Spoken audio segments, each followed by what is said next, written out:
Welcome to worship with Eliot Unitarian Chapel.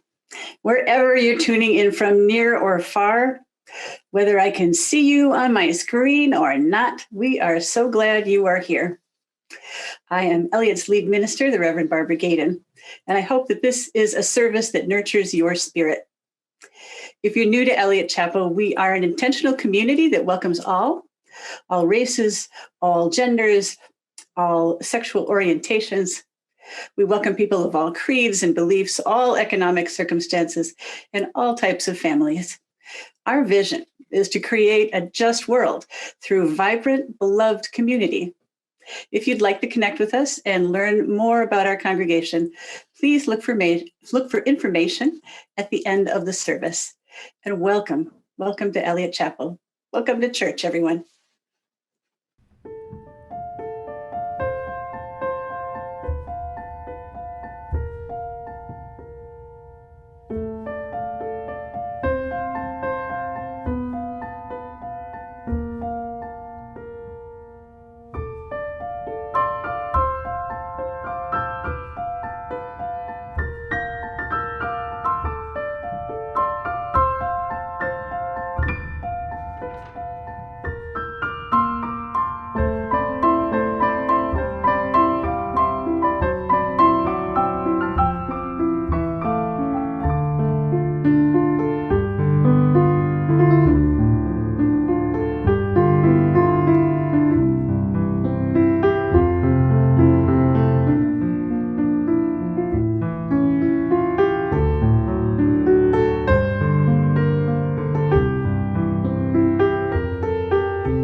It is not by chance that you arrived here today.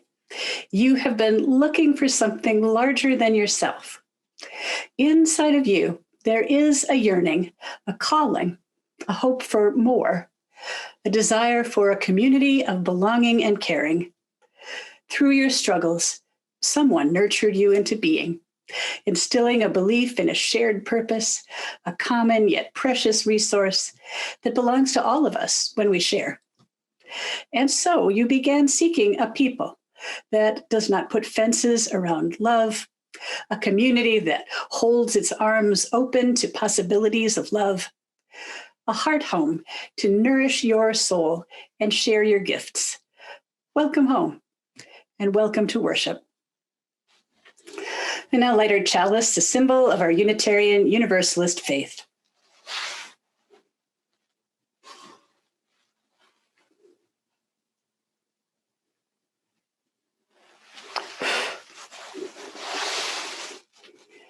And these words are from Marjorie Montgomery. Life is a gift for which we are grateful. we gather in community to celebrate the glories and the mysteries of this great gift.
Good morning, everyone.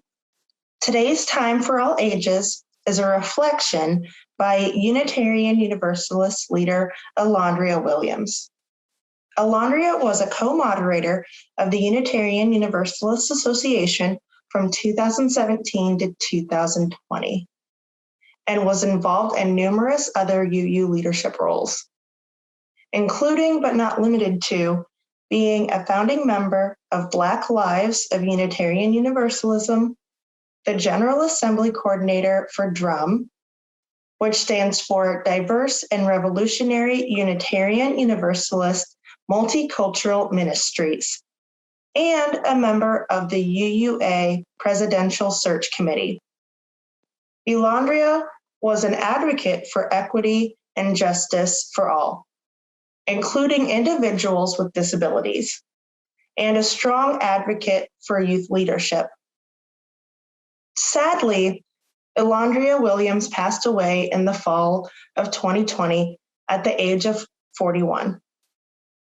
Her message, which I will share now, illustrates the power and impact of commitment to strong and connected Unitarian Universalist communities. May it be so for us now, just as it was for Alondria during her life. We Are Community by Alondria Williams. The legacy of Unitarian Universalism is shaped as much by Emerson, Foz, and Channing as it is by the ancestors in our congregations. My UU journey began as a fourth grader at the Tennessee Valley Unitarian Universalist Church in Knoxville, Tennessee. This community helped bring me into social justice struggles in the world around me and inside the Unitarian Universalist Association. My church opened so many doors because they held young people in high esteem and encouraged our leadership in the church and wider community. My religious education teachers, friends, parents, and so many other adults in the congregation were, and still are, community leaders in everything from reducing the number of destructive weapons, supporting families of transgender children, to fighting racism and oppression, and more. These individuals have been my inspiration as I work to support others called by their UU faith to change hearts, minds, and communities. My church changed forever in July 27, 2008, when a man carrying a gun entered the sanctuary and 2 UU leaders were killed. I realized something that day that has stayed with me ever since. No matter what issues or disagreements I have with other Unitarian Universalists about our beliefs in God, justice, race, and more, at the root of everything is community, love, and faith. I was reminded of the principles, values, and sense of family that held us together as a church community after the tragedy and still do today. I realize that I am part of both the legacy and future of Unitarian Universalism. We are the children of freedom fighters, visionaries, and liberal religious thinkers.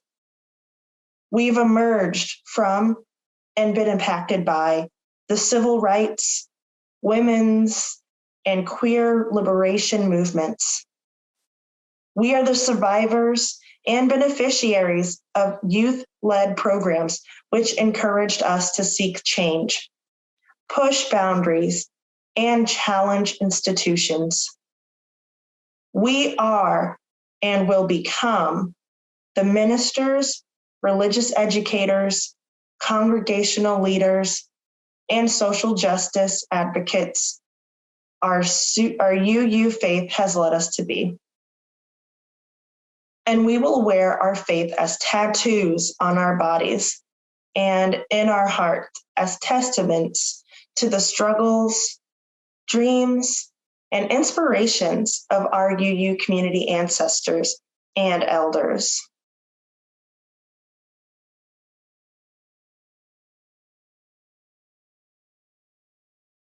So I find this story very touching and provides a lot of insight from this experience that Elandria has shared.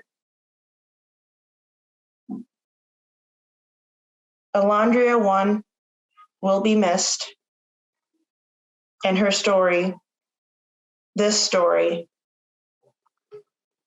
we, our community, will live forever. Thank you, and have a good morning. I invite you now into the spirit of meditation and prayer. If you wish to, you may close your eyes, follow your breath, straighten your spine, and hear these words by the Reverend Jane Jepka. O Spirit of life and renewal, we have wintered enough. We have mourned enough, oppressed ourselves enough. Our souls are too long cold and buried, our dreams all but forgotten, our hopes unheard. In this, the season of steady rebirth, we awaken to the powers so abundant, so holy, that returns each year through earth and sky. We will find our hearts again and our good spirits. We will love and believe and give and wonder and feel again the eternal powers. The flow of life moves ever onward through one faithful spring and another, and now another. May we be forever grateful. Amen. So, our reading today is from the Christian Scriptures, Paul's letter to the Corinthians. If I were to speak with eloquence in earth's many languages and in other worldly tongues of angels, yet I didn't have love, my words would be reduced to the hollow sound of nothing more than a clanging cymbal. And if I were to have the gift of prophecy with a profound understanding of all the hidden secrets, and if I possessed unending supernatural knowledge, and if I had the greatest gift of faith that could move mountains, but have never learned to love, then I am nothing. And if I were to be so generous as to give away everything I owned to feed the poor and to offer my body to be burned as a martyr, without love, I would gain nothing of value. Love is large and incredibly patient. Love is gentle and consistently kind to all. It refuses to be jealous when blessing comes to someone else. Love does not brag about one's achievements, nor inflate its own importance. Love does not traffic in shame and disrespect, nor selfishly seek its own honor. Love is not easily irritated or quick to take offense. Love joyfully celebrates honesty and finds no delight in what is wrong. Love is a safe place of shelter, for it never stops believing the best for others. Love never takes failure as defeat, for it never gives up. So ends the reading. That translation is from the Passion text, in case you're curious. One of the ways that we at Eliot Unitarian Chapel honor our commitment to building beloved community is that we give away half of our offering every Sunday to organizations in the community that manifest our values. We are very proud of this tradition. And in the month of March, we are dedicating our offertory to the Great Rivers Environmental Law Center. And I'm so pleased to have the staff at Great Rivers join me and talk about what makes Great Rivers so special. But since 2002, the center has worked to protect the environment and the public health of Missouri and Southern Illinois. No other firm like that here in the state. And our impact is seen through cleaner air and water, protected parks and wildlines, increased investments in renewable energy, and seats at the table for citizen voices, and all of that for free. I really enjoy working at Great Rivers for the fact that we're able to provide kind of a unique service to a lot of other environmental nonprofit organizations through representing them and their members' interests before the court. I sought out Great Rivers actually as a legal intern back in 2018. And what drove me to Great Rivers is their environmental justice program. And I've always wanted to work with an environmental justice organization, especially one that is community-based and actually connects with community groups. That's not always the case in some larger environmental organizations. So I just always been admired how Great Rivers really engages with the community, especially on environmental justice matters. What's exciting about working for Great Rivers is that concept that you learn anytime you learn about environment, the tragedy of the commons, that there's no one really has an incentive to speak up for the environment. And that's what we do. We speak up on behalf of the environment and those interests that would ordinarily go unrepresented. To me, it's a dream job to be able to do public interest work like this. Well, the work wouldn't happen without Eliot Chapel. Citizen support makes all of our work possible. Last year, citizen donations were 90% of our funding. We just wouldn't be doing this work for anybody without support from Eliot Chapel and others. That Lewis Green, who lived one street over from Eliot Chapel on Jefferson, he was one of the founding members of Eliot Chapel, and he was our founding member of our organization. Thanks again, Eliot Chapel and all, for thinking of us in March, and at other times too. We sure appreciate it. Our goal for the month of March is to raise a total of $1,300. Half will go to Great Rivers Environmental Law Center and half will go to support the life-saving ministries of Eliot Unitarian Chapel. Please be as generous as you can, and thank you.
There is an excellent chance that you have already heard today's reading, 1 Corinthians 13. If you've been to a wedding in the past, say 30 years, you've probably heard it. It's so popular. I wonder sometimes if people are really hearing what it's saying, that love is hard, that love takes practice, that love is not about you. But we hear it so often. I think we kind of hit the snooze button when the words start. Love is patient. Oh, right. Yeah, I know that one. That's why I like to hear different translations, just so that I can keep hearing that message. It is one that I think we need to learn over a lifetime. I also think about how Unitarian Universalist that message is. More than anything you believe about God or angels or the afterlife, it's saying it matters what you do. It matters that you actually care about other people. And one more word about this passage. It was not written for couples or weddings. It was written for an entire community, one that was struggling in a very hostile world to hold up an ideal of love. It was a community that was based on the kind of love that is so challenging and so important to the world. In a short time, you will receive an invitation from our board of trustees to join in a conversation about this very thing, how to be a community like that. We're putting it a little bit differently. We're saying together we're going to answer the question, what does it mean to be a church of joyous and radical belonging? Well, we've seen in the last few weeks just how badly the world needs such a community. A world that is demonstrating that people do not belong, demonstrating in stark and violent terms. In addition to the now old and endless ache about mass shootings and our inability as a country to pass any kind of gun safety laws. There was a shooting in Boulder, Colorado, where a man killed 10 people in a grocery store. Before that, there was a man who shot and killed 8 people in Atlanta, Georgia. He actually drove from place to pull this off. 6 of them were Asian women who, along with the elderly and Asian communities from all different countries, have been targeted at an alarming rate since before the pandemic began in the United States, actually since December 2019, when the news started coming out of China about the virus. Given all that, it seems clear that we could and ought to call it a hate crime. And yet the Atlanta police and the FBI will still not call it as such. There are hate crime laws on the books of 47 out of 50 states, including Georgia, but they are poorly enforced, and many states will report 0 hate crimes in a year, when of course that was not so. The laws are written quite narrowly and written as kind of optional for police to participate, actually, which is kind of strange when you think about something that obligates us on one hand to record information about hate crimes, but doesn't obligate police to do that. But the laws are written narrowly, requiring that the person say some kind of a slur while committing the crime, or that they have said something on social media about it, or there's some literature about a recognized hate organization. This is way too narrow. I agree with psychologist Megan Soloway that it ought to include the selection of whom to attack. Who did the person attack? Does it follow a pattern? And yet, even when you have one of these narrow criteria, like the man who drove his car into a crowd of protesters last Saturday, pulled over and yelled, "F the Chinese," that was still not considered a hate crime. There is anger about this. I am angry about it myself. A hate crime. targets not just the victim and their family, but an entire community that is afraid to leave their homes. Recognizing it as such is to recognize that there is a person or persons who are deliberately intimidating anyone who is part of that group. To classify a crime as a hate crime acknowledges that we live in a white supremacy culture, one that simply does not want to know about itself, does not want to know about the violence and the cruelty that is part of it, and one that has the power to not have to know for now. It makes me angry.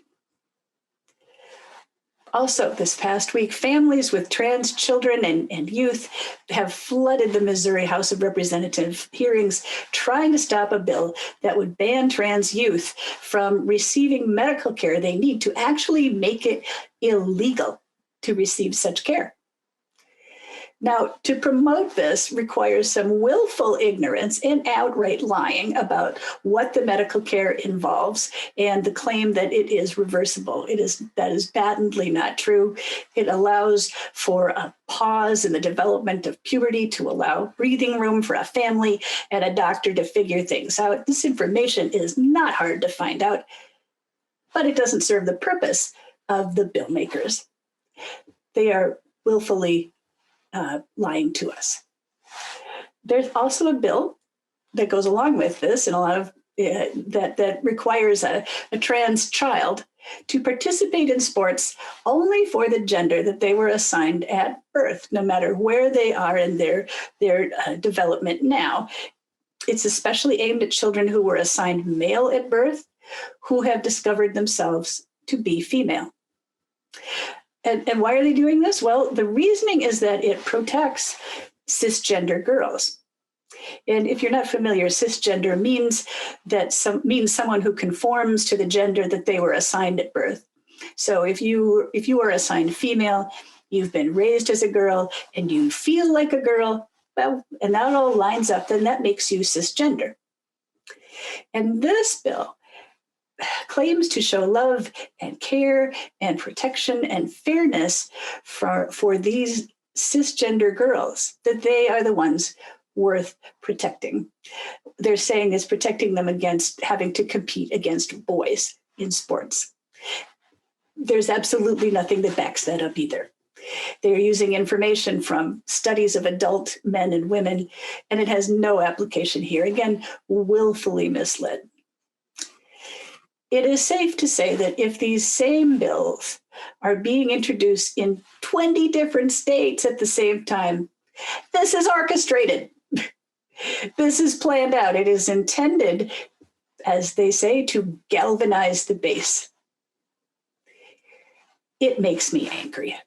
And I know Republicans who are angry about it too. They do not want to be lumped in with the haters, and to have somebody say that the Republican Party is a party of hate that has nothing to do with who they are. They are angry too. These bills have a language of inherent harm in being transgender, in being who you are. They're saying, we don't want you or anyone to be transgender. And it's really not far at all to say, not at all from that statement to say, we do not want you to be. That, dear friends, is the definition of hate.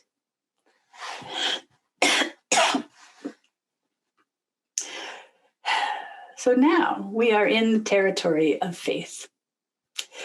Pure and simple. We are entering the territory of courageous love, where courageous love really needs to show up. Our mission says we are bound by courageous love, and love is large. Paul wrote to the church in Corinth. Love does not traffic in shame or disrespect. Love does not give up. So we are being called upon for courageous love. We are weary. I know. This has been an exhausting year for so many I'm not even going to say so many. I think in some way for everybody, so much grief and trauma. And we're tired. And our mission says we are bound by courageous love. Well, I say, if you are tired, maybe let courageous love hold you up when you see it. And we are seeing it. One bright spot in the midst of all of this are the voices that are emerging. Powerful voices, voices of love. And love does need to show anger sometimes. In these house hearings, you hear the testimony of families. One father said, the worst thing we can do to our children as parents is to silence their spirit. He was calm, this dad was, and he was angry. We are hearing from fierce mothers and fathers. We are hearing from badass grandpas and grandmas. We got some at Eliot Chapel, people who love their trans kids, and they are saying, do not come for my kid. I find strength and encouragement here. I find love here. Even and perhaps because of the anger, there is so much love in it. I am encouraged when I hear Asian voices, including some from Eliot Chapel, telling their stories. On Saturday night last week, about 10 of us went to the Modern Chinese Language School in Richmond Heights.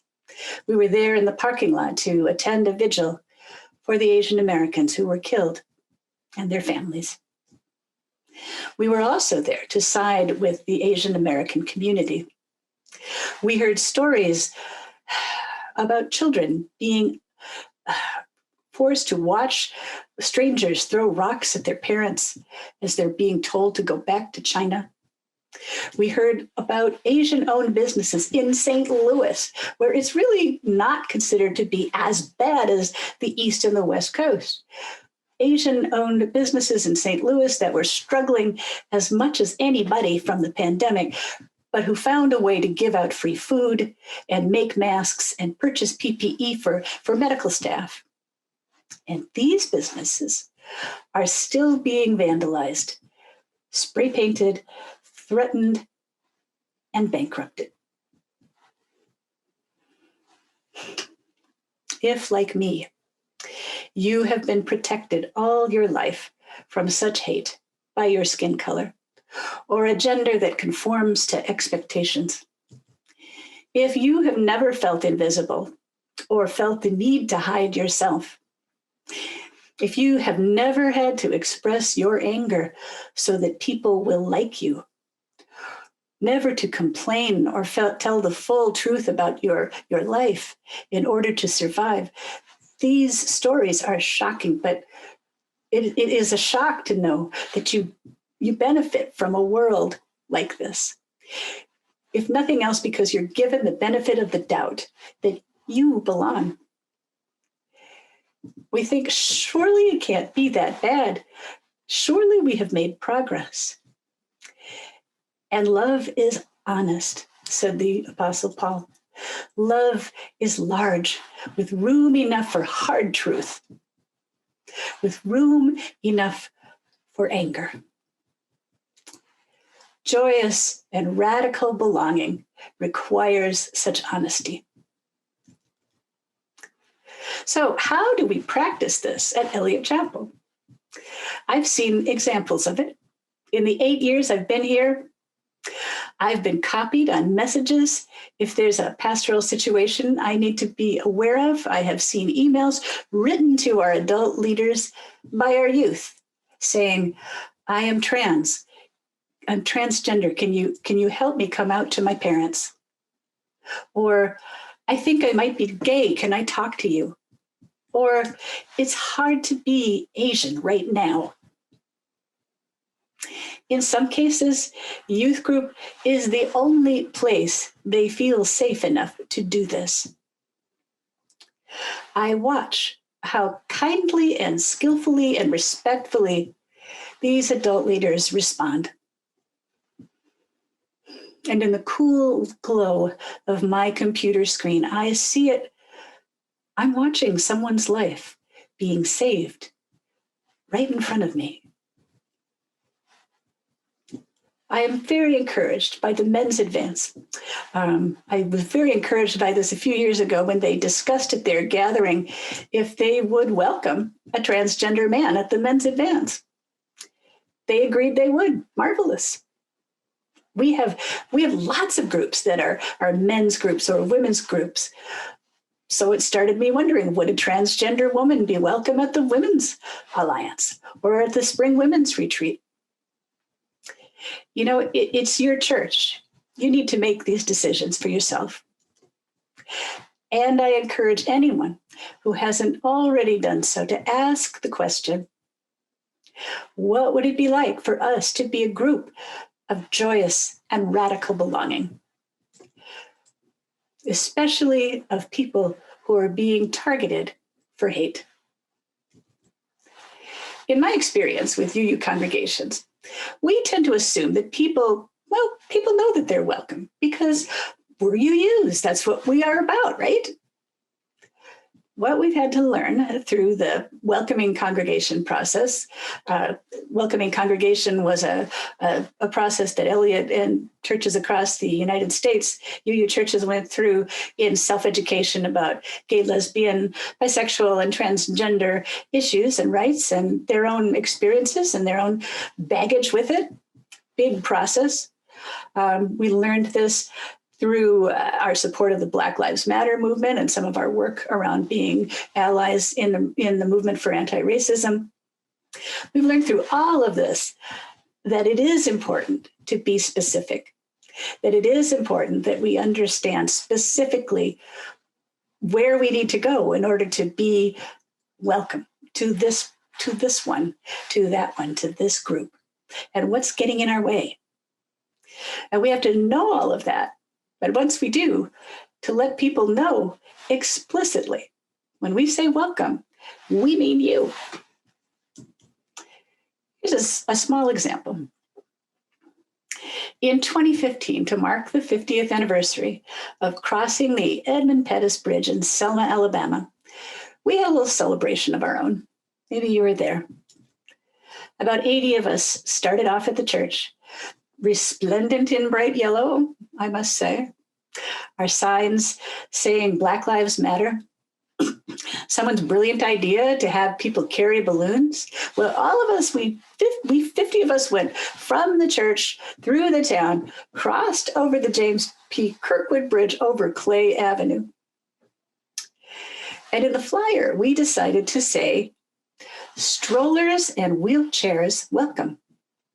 We planned our route to accommodate that.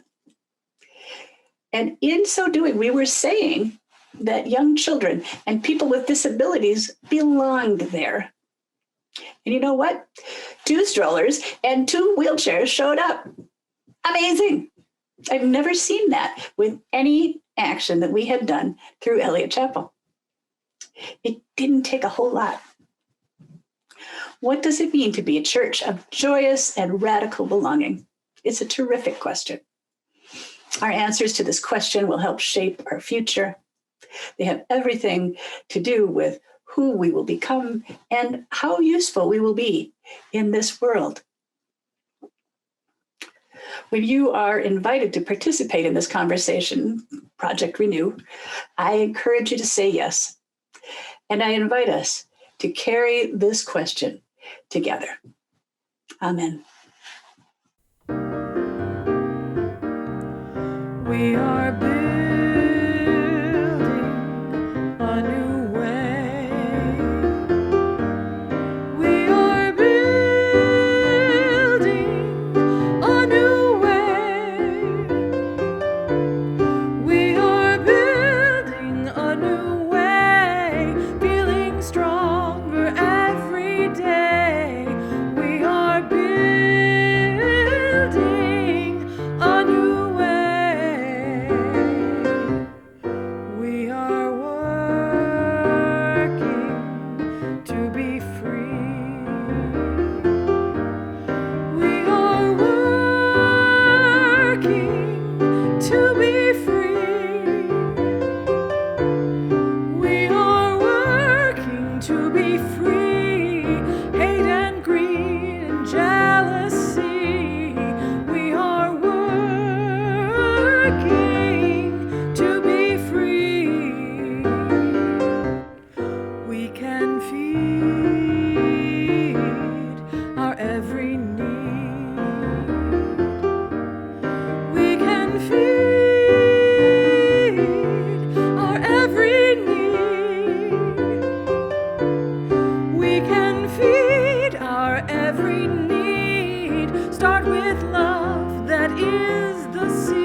Hello, my name is Paula Fulks. I have been a member of Eliot Chapel for 4 years.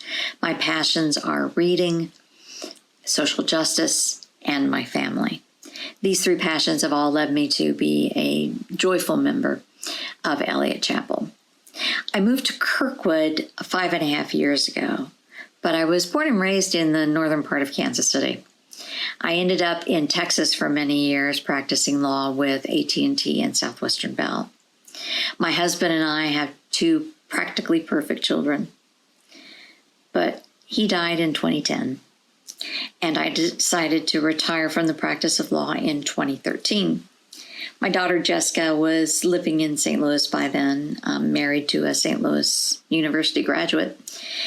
And my son James decided to accept a scholarship from Washington University Law School. So it just made sense for me to sell my house and move to St. Louis to be near them. I bought a condo in downtown Kirkwood, and one of the joys I quickly developed was a nearly daily walk to the Kirkwood Farmers Market. I always had to take a left turn at Eliot Chapel, and I would wonder, what goes on in that pretty little church that looks like it belongs in New England, but has a sign in front that says that it's Unitarian? I'd never met a Unitarian. Had no idea what a Unitarian believes or what a Unitarian does to worship. So one morning I decided to find out, and I attended a service. I went to the welcome hour afterwards and met Reverend Barbara. She asked me what I was passionate about. I told her immigration justice. And the next thing I knew, I was the leader of the immigration justice team at Eliot Chapel. Becoming a member of the chapel just seemed to be a natural consequence of that very first day. As I learned more about Unitarian Universalism, however, I realized that this faith, really this approach to spirituality, was completely consonant with the principles I had derived for myself. A real Unitarian way of looking at things before I knew what Unitarian meant. I based these principles on the great books education I received at St. John's College. I applied the importance of natural law, which Notre Dame taught me was an essential part of American jurisprudence.